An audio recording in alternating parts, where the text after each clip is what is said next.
자, 다른 광고 없으시면 우리 하나님 말씀 같이 보시겠습니다. 에베소서 6장 10절에서 17절까지 말씀입니다. 제가 한 절 읽고 여러분들이 한 절 읽고 해서 교독하시겠습니다. 끝으로 너희가 주 안에서와 그 힘의 능력으로 강건하여지고 마귀의 관계를 능히 대적하기 위하여 하나님의 전신갑주를 입으라. 우리의 씨름은 혈과 육을 상대하는 것이 아니요 통치자들과 권세들과 이 어둠의 세상 주관자들과 하늘에 있는 악의 영들을 상대함이라. 그러므로 하나님의 전신갑주를 취하라. 이는 악한 날에 너희가 능히 대적하고 모든 일을 행한 후에 서기 위함이라. 그런즉 서서 진리로 너희 허리띠를 띠고 의의 호심경을 붙이고 평안의 복음이 준비한 것으로 신을 신고 모든 것 위에 믿음의 방패를 가지고 이로써 능히 악한 자의 모든 불화살을 소멸하고 구원의 투구와 성령의 검 곧 하나님의 말씀을 가지라. 아멘. 지금 세상은 전쟁 중입니다. 전쟁이 참 많습니다. 우크라이나하고 러시아의 전쟁이 1년 이상을 끌었고요. 또 최근에는 이스라엘하고 하마스의 전쟁이 있었습니다. 왜 전쟁을 할까요? 사람들은 왜 전쟁을 할까 하는 것입니다. 많은 희생을 치르면서 왜 전쟁을 할까 하는 거죠. 우크라이나가 그냥 전쟁하지 않고 러시아의 요구를 받아들이면 어떨까 하는 생각을 합니다. 이스라엘이 하마스와 전쟁하지 않고 그냥 하마스가 원하는 대로 해주면 어떨까 이런 생각을 갖게 됩니다. 여러분, 그런데 역사가 말하는 것이 있습니다. 전쟁해야 될 때 전쟁을 하지 않으면 더 큰 대가를 치르게 된다는 것입니다. 전쟁을 해야 될 때는 전쟁을 해서 반드시 이겨야 하는 것입니다. 예를 하나 들어드리겠습니다. 이 모습을 보십시오. 괜찮아 보이죠? 저게 어디냐면 아프가니스탄입니다. 아프가니스탄 카불, 수도 카불의 1970년대의 모습입니다. 1970년대 아프가니스탄은 서구와 전혀 다르지 않았습니다. 여인들은 저렇게 자유로운 옷을 입을 수 있었고 아주 생기가 있어 보이지 않습니까?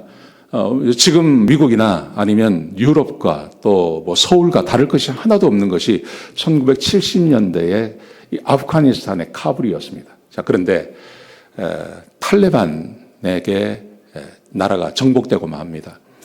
싸우지 않았습니다. 소련하고는 싸웠고 또 미국하고도 싸우고 이런 일을 벌였지만 탈레반하고는 싸우지 않았습니다. 별것 아니라고 생각했습니다.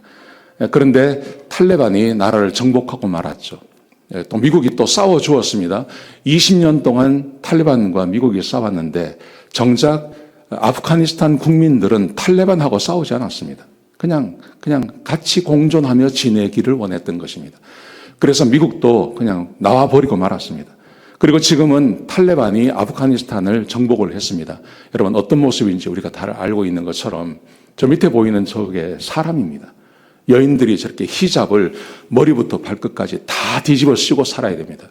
전쟁하지 않고 그냥 살려고 하다가 저런 일을 당하는 겁니다.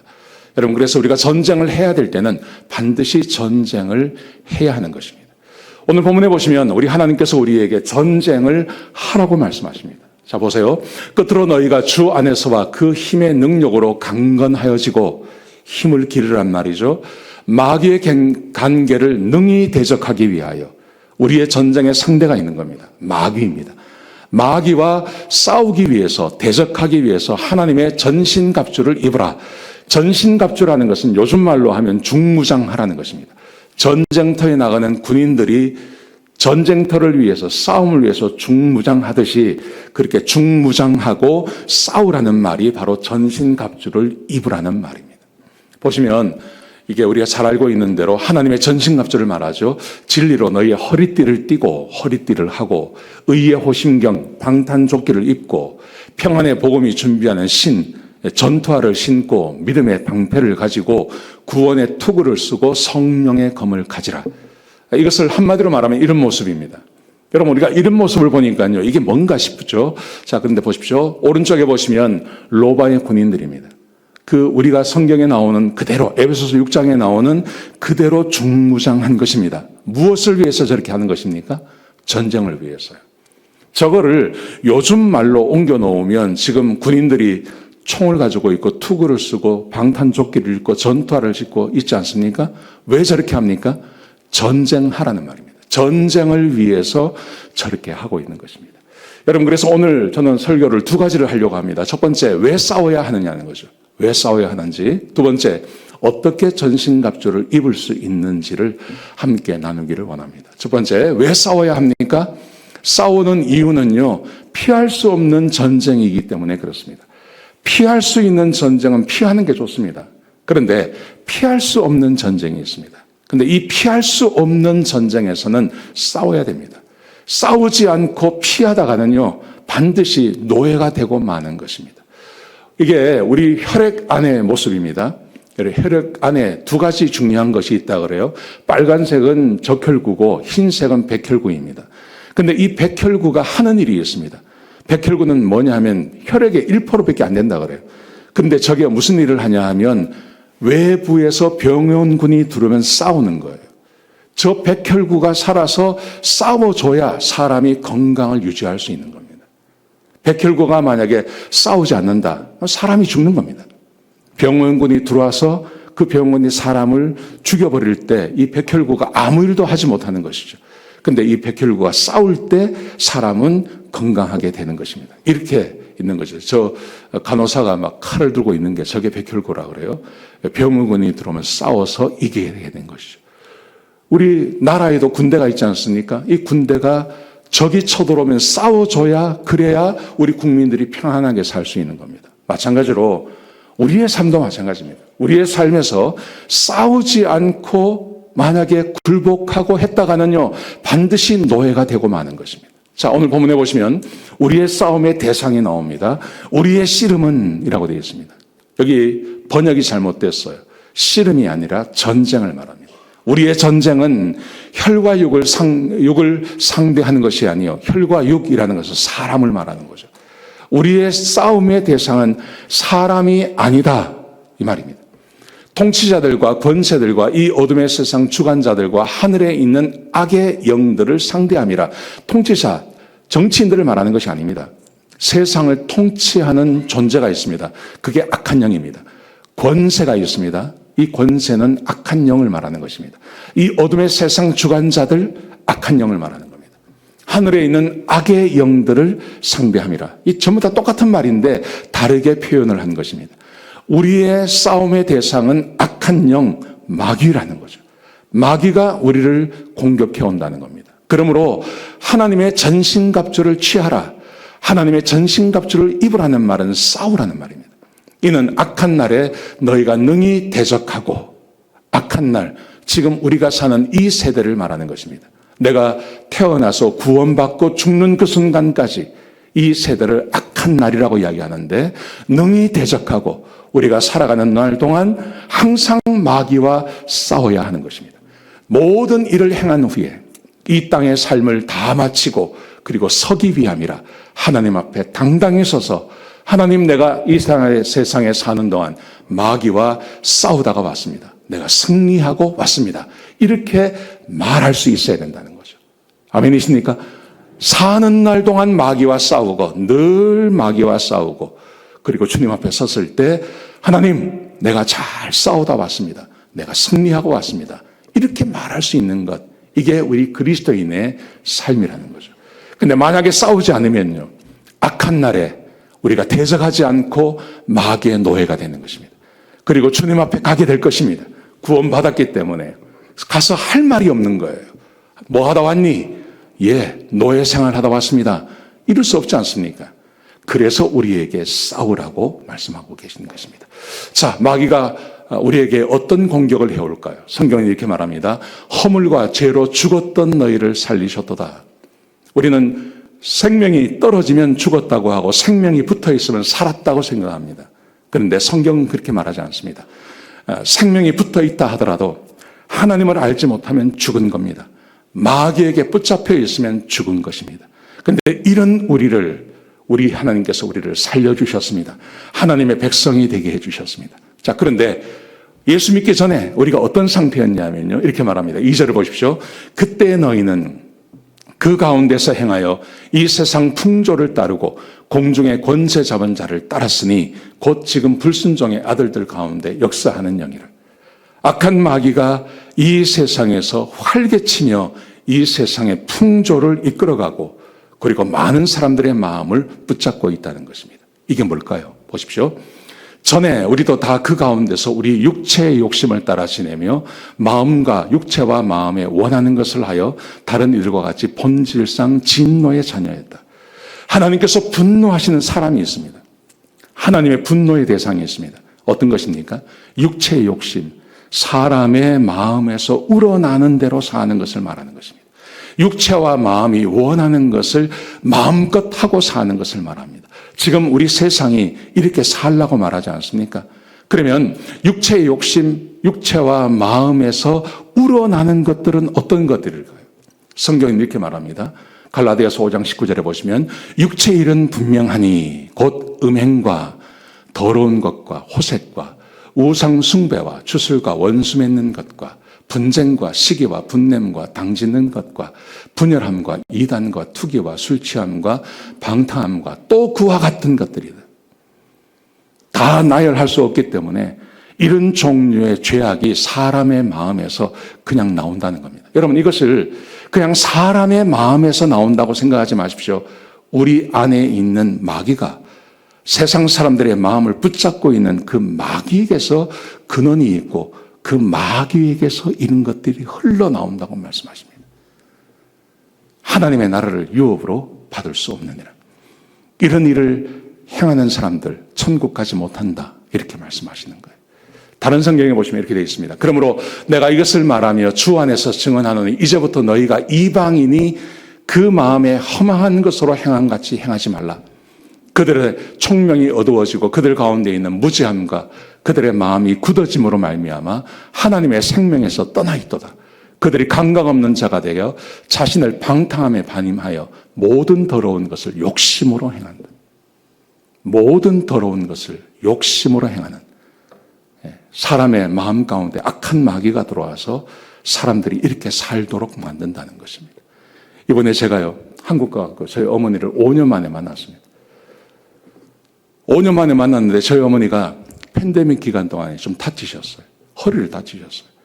그래서 허리가 구부러지신 거예요. 우리 어머니가 되게 건강하신 분이에요. 근데 넘어지셔가지고 허리를 다쳤는데 이게 병원에서 치료가 잘 안 된 겁니다. 팬데믹 기간 동안. 그래서 허리가 완전히 90도로 굽었어요. 걸으시는데 막대기 지팡이 2개를 짚지 않으면 못 걸으시는 거예요. 기가 차더라고요. 그걸 제 동생들이 저한테 이야기를 안 해준 거예요. 그렇게 만났어요. 만나니까 저희 어머님이 저한테 돈을 주시는 거예요. 봉투를 하나 주는데 봉투가 이렇게 두꺼워요. 뭔가 싶어 보니까 5만 원짜리가 꽉 찬 거예요. 그래가지고 이게 무슨 거냐. 그래서 제가 아니 돈이 필요한 거는 어머니가 더 필요하죠. 내가 어머니한테 돈을 드려야죠. 왜 어머니가 나한테 돈을 주십니까? 그거 제가 다 돌려드렸어요.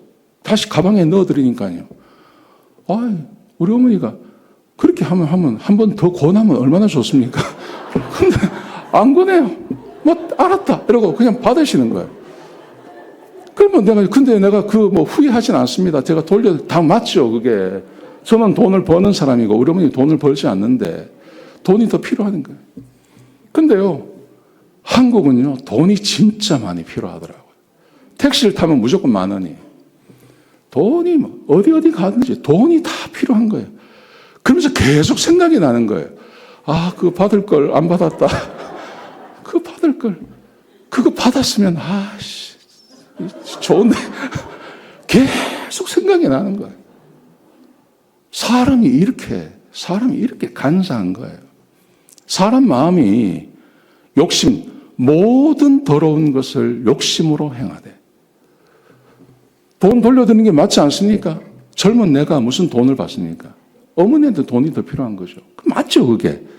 그런데요, 이게 욕심이 있는 거예요. 그 받을 걸 괜히 줬다. 이 생각 막 자꾸 나는 거예요.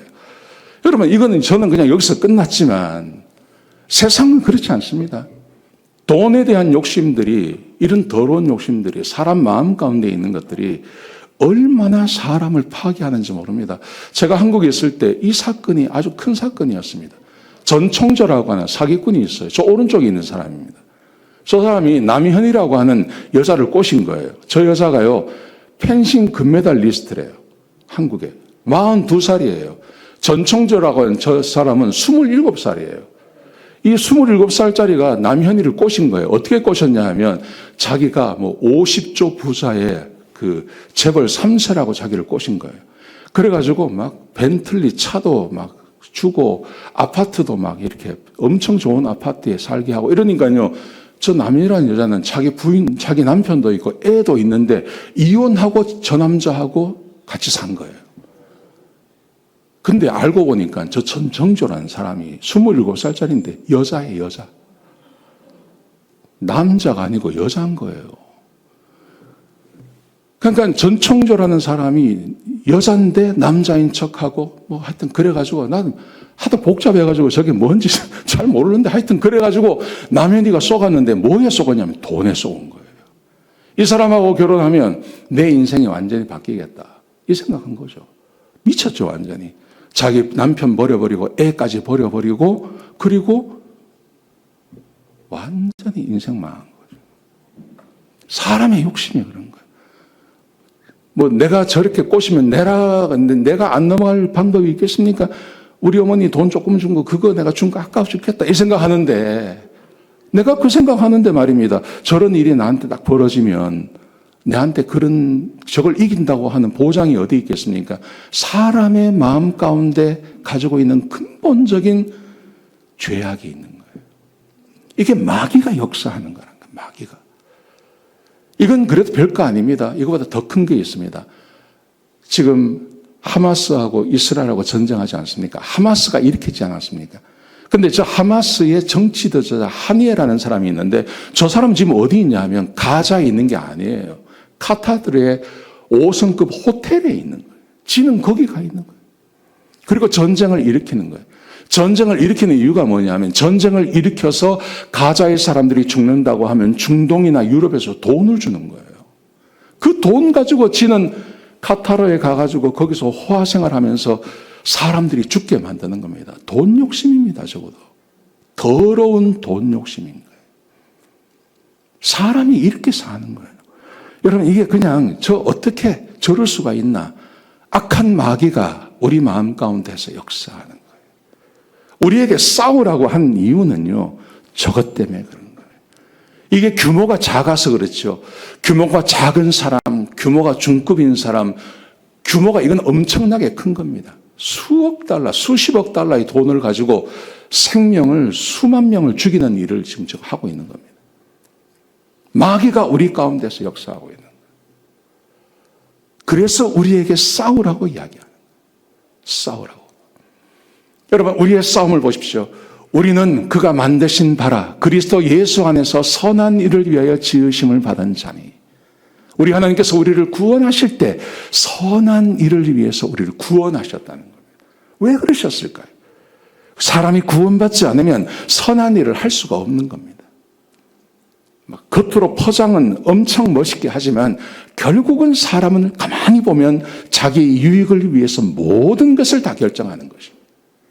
선한 일, 자기의 유익이 아니라 다른 사람의 유익과 하나님 나라의 유익을 위해서 뭔가를 결정할 수 있는 사람이 되게 하시기 위해서 우리 하나님께서 우리를 구원하셨다고 말씀하시는 거예요. 우리가 이 싸움을 싸워야 하지 않겠습니까? 이건 피할 수 없는 전쟁인 것입니다. 그러므로 주 안에서 갇힌 내가 너희를 권하노니 너희가 부르심을 받은 일에 합당하게 행하여 부르심을 받은 일에 합당하게 하나님께서 우리를 구원하신 그 선한 목적을 가지고 살라 하는 것이죠. 모든 겸손과 온유로 하고 오래 참음으로 사랑 가운데서 서로 용납하고 평안에 매는 줄로 성령이 하나 되게 하신 것을 힘써 지키라. 겸손과 온유와 오래 참음과 사랑 가운데 서로 용납하는 것, 이게 우리가 해야 할 일이라는 거죠. 이게 우리 삶에서 나와야 하는 일이라는 것입니다. 그렇기 때문에 우리는 싸워야 하는 것입니다. 아멘이십니까? 악한 마귀가 주는 마음을 내가 내 안에서 싸우는 것입니다. 내 안에서 내가 스스로 싸우는 것입니다. 싸우지 않으면요, 이런 일이 벌어지는 거예요. 저는 이성균이라는 사람을 참 좋아했습니다. 나의 아저씨라고 하는 그 드라마 제가 한번 소개하지 않았습니까? 거기 주인공으로 나온 사람이에요. 그래서 저는 이 사람이 되게 연기를 잘해요. 거기다가 서울예대를 나왔는데 서울예대 다닐 때 아예 연기의 천재라 그랬대요. 진짜 연기를 잘하는 사람이에요. 저 사람 나오는 영화는요, 그냥 봐도 돼요. 거의 실패하지 않아요. 그런데 저 사람이 지금 최고의 자리에 올랐거든요. 돈도 많고 인기도 있고 무엇을 해도 조금도 부족함이 없는 거죠. 그런데 유혹을 이기지 못한 겁니다. 싸움에서 진 겁니다. 싸움에서 져버렸어요. 그래서 마약하고 그게 들통이 났어요. 이제 저 인생 끝난 겁니다. 이제 아무것도 못합니다. 저 인생 끝나버렸어요. 싸우지 않으면 저런 일이 벌어지는 겁니다. 싸워서, 내면에서 싸워서 물리쳐야 되는 거죠. 저 유혹을 이겨냈으면 지금 저런 일이 벌어지지 않습니다. 그런데 졌어요. 져서 지금 저 인생이 나락으로 떨어져 버리고 만 것입니다. 우리의 인생도 마찬가지라고 생각합니다. 버릴 게 없다고 생각하십니까? 아닙니다. 어떻게 살아도 상관이 없다고 생각하십니까? 아닙니다. 내가 지금 살고 있는 이 삶의 영역, 하나님께서 나를 축복해 주시고 여기까지 우리를 인도해 주셨는데 여기서 계속해서 마귀와 싸우지 아니하고 마귀에게 자리를 내어주고 내가 유혹에 넘어가고 악한 것과 선한 것을 하지 않으면 우리의 삶이 언제 저와 똑같은 나락으로 얼마든지 떨어질 수 있는 겁니다. 그래서 우리는 싸워야 하는 것입니다. 자, 어떻게 싸울 것인가? 어떻게 전신갑주를 입을 수 있나요? 어떻게 전신갑주를 입고 싸울 것인가 하는 것입니다. 예수님의 사랑을 알게 되면 그러면 우리는 하나님의 전신갑주를 입을 수 있는 것입니다. 싸울 수 있는 것입니다. 자, 한번 보시죠. 여기 보시면 전신갑주에 대해서 이렇게 말합니다. 진리로 너희의 허리띠를 띠고 의의 호심경을 붙이고 평안의 복음에 준비한 신을 신고 믿음의 방패를 가지고 구원의 투구와 성령의 검을 가지라 이렇게 말합니다. 여러분 이게 굉장히 복잡한데요. 이것은 한마디로 말하면 뭐냐 하면 말씀과 순종이에요. 보세요. 진리의 허리띠. 진리는 하나님의 말씀을 말하는 겁니다. 하나님의 말씀을 가지라는 말이죠. 의의 호심경. 호심경이라는 것은 방탄조끼를 말하는 것입니다. 근데 의예요. 의가 뭐냐 하면 진리를 따라 사는 걸 말하는 거예요. 순종하는 걸 말하는 거예요. 하나님의 말씀에 순종하면 의로워지는 것이죠. 평안의 복음, 말씀을 말하는 겁니다. 하나님의 말씀입니다. 평안의 복음입니다. 평안의 복음을 믿으면 그게 믿음이죠. 평안의 복음을 받아들이면 구원이죠. 하나님의 말씀에 순종하는 것을 말하는 것입니다. 성령의 검, 하나님의 말씀을 말하는 것입니다. 그러니까 이것은요, 복잡한 게 아니라 하나님의 말씀과 하나님의 말씀을 받아들이고 순종하는 삶을 말하는 거예요. 구체적으로 복잡하게 알 필요 없습니다. 그냥 하나님의 말씀과 하나님의 말씀을 받아들이고 순종하는 것이 하나님의 전신갑주를 입고 그것이 마귀와 전쟁을 하는 것을 말하는 거예요. 그런데 어떻게 하나님의 말씀을 받아들이고 하나님 말씀에 순종할 수 있습니까? 그게 바로 하나님의 사랑을 아는 거예요. 자, 보십시오. 그가 어떤 사람은 사도로, 어떤 사람은 선지자로, 어떤 사람은 복음 전하는 자로, 어떤 사람은 목사와 교사로 삼으셨으니 여기에 교회 안에 하나님께서 주신 직분이 나옵니다. 사도, 선지자, 복음 전하는 자, 목사, 교사 이렇게 나오죠. 그런데 로이 존스 목사님이 그의 에베소서 강의에서 이 사도와 선지자를 이렇게 설명을 했습니다. 사도는 누구냐 하면 예수님께 직접 교훈을 받은 사람들이에요. 12사도 그리고 사도 바울까지를 말하는 겁니다. 지금은 없습니다. 교회 안에 사도는 없습니다. 지금 어떤 사람들이 내가 사도다 하는 말이 있습니다. 그 전부 이단입니다. 사기꾼들입니다. 그 믿을 필요 없습니다. 사도 없습니다. 선지자는 누구냐 하면 사도에게 바로 가르침을 받은 제자들을 말하는 거예요. 디모데 같은 사람들을 말하는 거예요. 디도 같은 사람들을 말합니다. 이 사람들도 지금 없습니다. 복음 전하는 자 누구냐 하면 선지자들에게 보냄을 받은 사람들을 말합니다. 초대교회에 다니면서 복음을 전하는 사람들 지금 없다고 이야기해요. 근데 저는 그냥 선교사님들, 전도하는 사람들, 이런 사람들도 복음 전하는 자라고 할 수 있겠다. 현재 있을 수 있다고 저는 생각합니다. 사도와 선지자는 없죠. 목사와 교사 우리 교회 가운데 있지 않습니까? 자, 복잡하게 설명하지 않겠습니다. 목사와 교사, 선교사님들, 이분들이 현재 우리 교회 가운데 계십니다. 자, 이분들이 무슨 일을 하시나요? 12절에 보시면 이는 성도를 온전하게 하여 봉사일을 하게 하며 그리스도의 몸을 세우려 하심이라. 성도를 온전하게 해서 봉사일, 이 봉사일이 뭐냐면 마귀와 싸우는 것을 말하는 거예요. 단순히 식사하고 청소하고 교회를 섬기는 것뿐만이 아니라 성도 전체를 온전하게 해서 그래서 마귀를 대적하고 하나님의 말씀을 받아들이고 하나님의 말씀에 순종하는 삶을 사는 것, 이것을 봉사일이라고 말할 수 있는 거죠. 그래서 그리스도의 몸을 세웁니다. 교회를 세워나갑니다. 자, 그런데 여기서 보시면 온전하다는 말, 성도를 온전하게 한다는 말, 이게 무슨 말인지 13절 이렇게 설명합니다. 우리가 다 하나님의 아들을 믿는 것과 아는 일에 하나가 되어, 하나님의 예수 그리스도를 믿는 것과 예수 그리스도를 아는 것이 하나가 되면, 그러면 온전한 사람을 이루어 그리스도의 장성한 분량이 충만한 데까지 이르게 된다. 이렇게 설명하십니다. 자, 이걸 이렇게 설명할 수 있겠습니다. 하나님께서 교회에 목사와 교사를 주셨습니다. 목사를 주셨습니다. 왜요? 성도를 온전하게 하려고요. 그래서 마귀와 싸우는 일을 하게 하려고요. 그러면 교회가 세워진다는 말이죠. 그러면 온전하다는 말이 뭐냐 하면 하나님을 믿는 것과 하나님의 아들을 믿는 것과 아는 일에 하나가 되어야 됩니다. 자, 이걸 제가 설명하겠습니다. 믿는 것과 아는 것이 하나 된다는 말이 무슨 말이냐 하면요, 이겁니다. 아는 것만큼 믿을 수 있는 거예요. 알지 못하는 것을 믿을 수는 없는 거예요. 아는 것만큼 믿을 수 있습니다. 자, 그런데 신앙의 시작은 성령으로 인하여 시작하는 것입니다. 믿음의 출발, 복음을 받아들이는 것. 내가 모르는데, 내가 하나님을 잘 모릅니다. 내가 성경을 잘 모릅니다. 하나님께서 세상을 창조했다는 것도 잘 모릅니다. 하나님이 나를 만드셨다는 것도 내가 잘 모릅니다. 천국이 있다는 것도 내가 잘 모릅니다. 그런데 성령께서 우리에게 이것을 믿어주게 해주셨어요. 하나님이 살아계시고 내가 죄인이고 내가 이렇게 살다가 죽으면 지옥 가는데 하나님께서 나를 천국 가게 해주셨습니다. 이거 내가 알고 믿은 거 아닙니다. 그냥 성령께서 내가 안에 오셔서 이것을 믿어지게 해주신 것입니다. 아멘이시죠?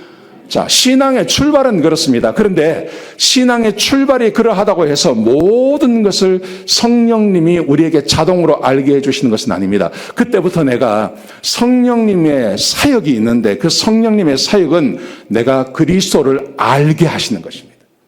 성경을 공부해 가면서 성경을 읽고 공부해 가면서 성경 가운데 기록되어져 있는 예수 그리스도 하나님, 그분이 우리에게 해주신 것을 내가 공부하고 알아야 되는 겁니다. 그리고 그 알게 된 것을 내가 믿게 되는 것입니다. 아멘이시죠? 여러분, 그러므로 옛날에 선교사님들, 우리 그 목사님들이 덮어놓고 믿어, 그거 아닙니다. 덮어놓고 못 믿습니다. 사람은 아는 것만큼 믿어지게 되는 것입니다. 여러분, 그래서 그리스도를 알면 더 큰 믿음을 우리가 소유할 수 있게 되는 겁니다. 자, 우리가 알아야 될 것, 오늘 에베소서가 우리에게 말하는 것, 내가 몇 가지만 말씀드리겠습니다. 보십시오. 능히 모든 성도와 함께 지식에 넘치는 그리스도의 사랑을 알아. 우리가 알아야 할 것이 있습니다. 그리스도의 사랑입니다. 그리스도의 사랑을 알라고 말합니다.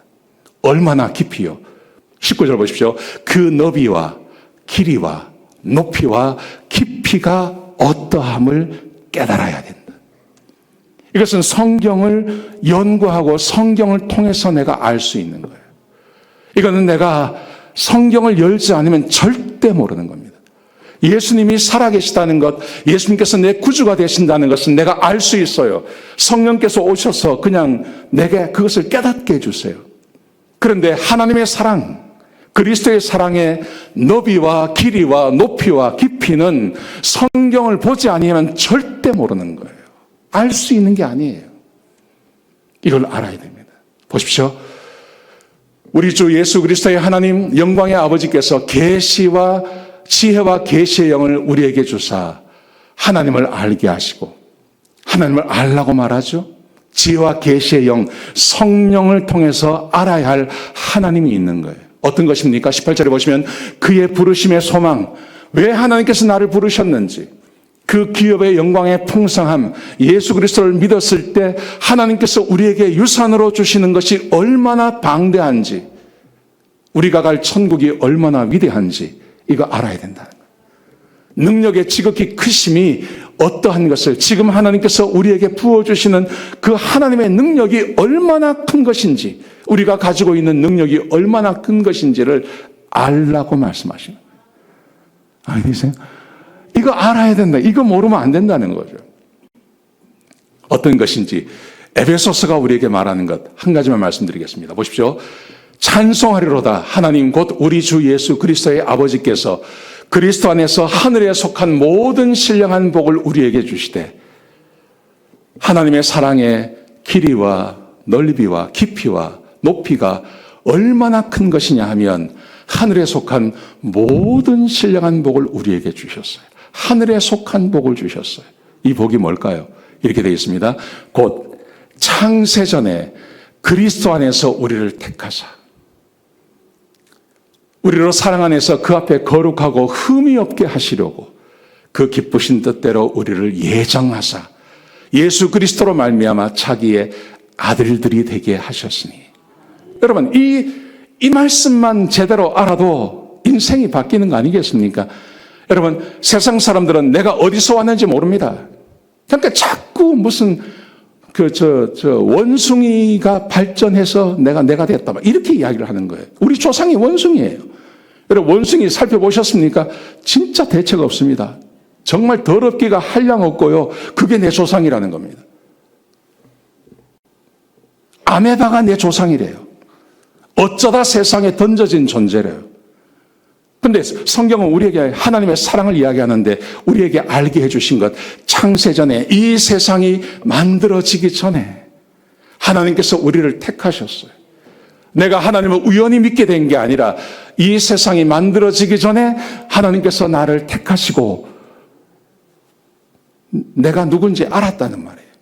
다른 말로 하면 나를 위해서 하나님께서 이 세상을 만들어 주셨다는 거예요.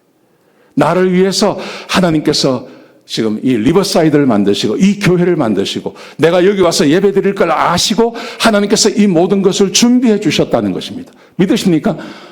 이게 얼마나 큰 것입니까? 이게 뭐 요즘 말로 하면 국뽕 뭐 이런 거 아닙니다. 그냥 성경에 그렇게 되어 있는 겁니다. 하나님께서 내가 이곳에 살 줄 아시고 하나님께서 이 리버사이드를 하나님께서 만드셨다는 거예요. 여러분, 여러분이 살고 있는, 우리가 살고 있는 미국이 이 리버사이드가 얼마나 아름다운 곳인지 아십니까? 저는 이번에 한국 가가지고 2주 동안 다니면서요. 하늘을 못 봤어요, 하늘을. 하늘이 안 보여요, 하늘이. 전부 아파트잖아요. 아파트가 꽉 차 있잖아요. 어두컴컴하다. 내 느낌이 그렇더라, 느낌이. 어두컴컴, 아파트가 꽉, 하늘이 안 보여, 하늘이 안 보여. 근데 어제 공항에 딱 내려서 오는데 하늘이 꽉 보이는데 사람이 살 것 같더라니까요. 하늘이 안 보여요. 근데 하늘이 딱 보이는. 우리가 살고 있는 이 땅이 얼마나 좋은 것인지 아셔야 됩니다. 모르셔요? 한국 한번 갔다 오세요. 여기가 얼마나 좋은 곳인지. 하나님께서 우리가 이곳에 살 줄 아시고 이 땅을 만들어 놓으신 거예요. 우리로 사랑 안에서 그 앞에 거룩하고 흠이 없게 하시려고 그 기쁘신 뜻대로 우리를 예정하사 예수 그리스도로 말미암아 자기의 아들들이 하게 하셨다. 이번에 우리 장인어른 돌아가셨는데 90에 돌아가셨거든요. 제가 우리 장인어른을 처음 뵌 게 1991년도입니다. 91년도에 제가 처음 우리 장인어른을 뵀어요. 그때요, 잘생기셨어요. 우리 집사람 보면 아시지 않습니까? 잘생기셨어요. 키도 크시고요, 잘생기셨어요. 그리고 얼마나 위트가 있고 재미가 있는지 몰라요. 그게 30년 전이거든요. 30년 전에 제가 우리 장인어른 처음 뵀어요. 그리고 우리 장인어른 제가 뜨문뜨문 만나는 겁니다. 근데 볼 때마다 늙어 가시는 거예요. 늙어 가시는 거예요. 그러다가 돌아가셨어요. 우리가 도착하니까 이미 장례식이 끝난 거예요. 화요일 날 저녁에 도착했는데 장례식이 다 끝난 다음에 우리가 도착한 겁니다. 화장을 해서 그 유골을 안치하는 그 장례식장 있지 않습니까? 거기에 안치해 놓은 거예요. 그러니까 저 가서 보니까요, 이게 30년이 그려지는 거예요. 제가 처음 뵀을 때 30년 전에 만났던 우리 장인어른, 그때 건강하셨죠.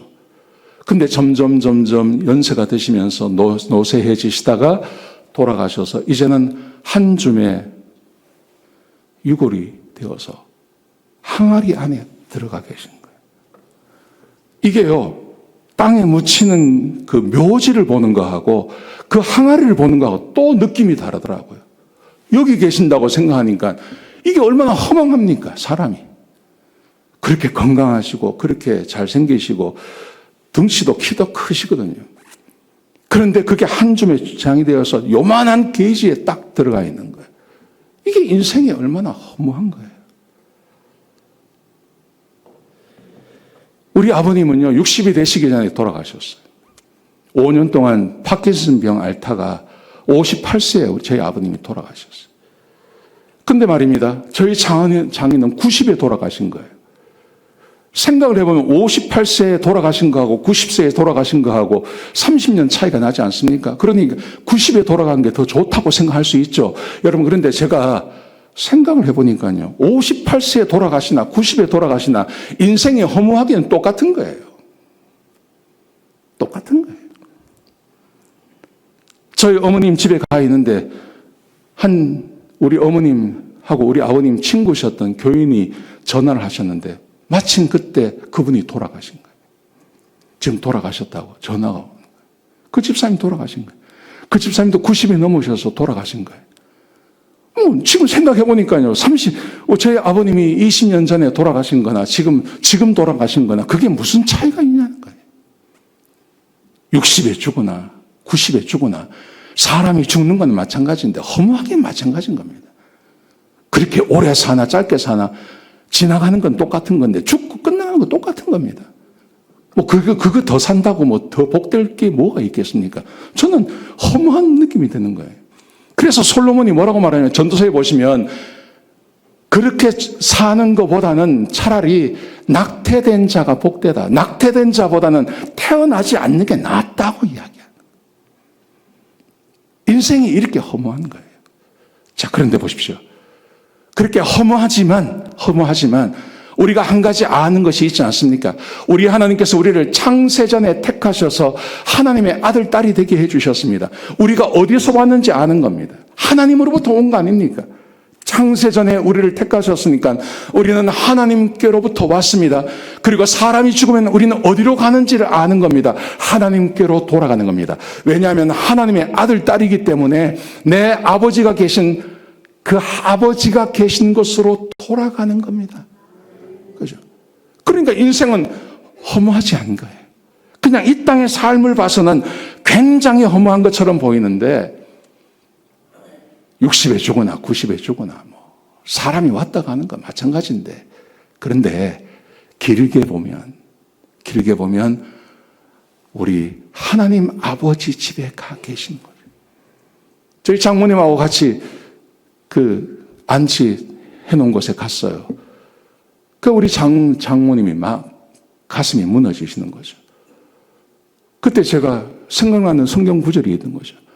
있더라고요. 로마서 고린도후서 5장에 보시면 이 땅에 육신이 무너지면 사람이 손으로 짓지 아니한 하나님께서 지으신 처소를 우리 하나님께서 우리에게 주신다고요. 이 땅의 장막이 무너지면 우리의 이 육체를 말하는 거 아닙니까? 이게 무너지면 하늘에 계신 우리 아버지께서 하늘에서 사람이 손으로 짓지 않은 하나님께서 직접 지으신 그 몸을 우리에게 주신다. 제가 장모님께 그렇게 말했어요. 장모님, 우리 아버님 여기 계신 게 아니라 지금 하나님 앞에 가셔서 하나님께서 주신 그것을 주시고 지금 사시는 겁니다. 우리가 이 땅에 사는 우리가 힘들지 우리 아버님 힘든 거 아닙니다. 우리 장모님이 위로를 받으시는. 더 재미있는 게 뭐냐면 저희 장인 어른이 돌아가셔서 장례식 날이 저희 장모님 생신이에요. 장례식 날이 저희 장모님 생신이에요. 장례를 주관하시는 목사님이 그걸 아셨어요. 그래서 가족들한테 이야기를 하신 거예요. 우리 이 집사님이 지금 천국에 가시 계십니다. 그러니 우리 권사님 오늘 생신이신데 생신 잔치해 주라고 가족들한테 이야기를 한 거예요. 그러니까 가족들이 마음에 우리 아버님 어디 계신지 우리가 알고 있지 않습니까? 그러니까 잔치해도 괜찮은 거죠. 우리가 도착을 했더니, 저녁에 도착했더니 식당에서 생신 축하 잔치하고 있는 자리에 우리가 들어간 거예요.